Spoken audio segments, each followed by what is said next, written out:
Ako nga pala si SPO1 Carding Dapa. Andito kami upang mag-imbestiga. May mga unting katanungan lang kami sa aming pag-iimbestiga. Saan mo siya huling namataan? Sa kubo ko po. Naya ko po siya mag-inom dahil nakita ko pong problemado siya. Kailan? Kahapon po, mga bandang alas 4, mag-alas 5 po ng hapon.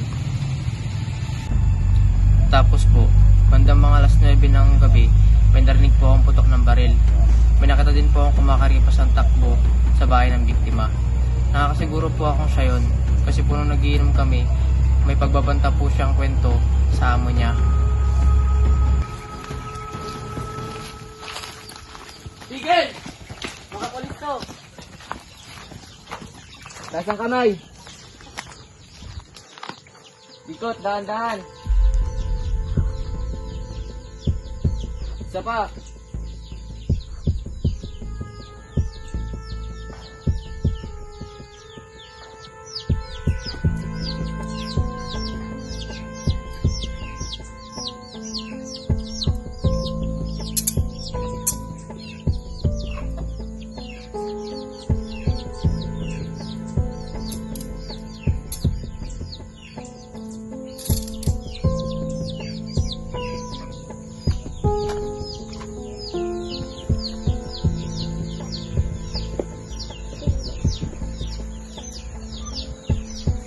Ikaw ay naaresto sa salang pagpatay. Ikaw ay may karapatang manahimik o magsawalang kibo.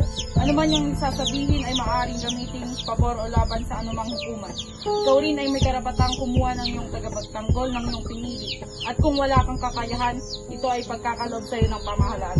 Naunawaan mo ba ito?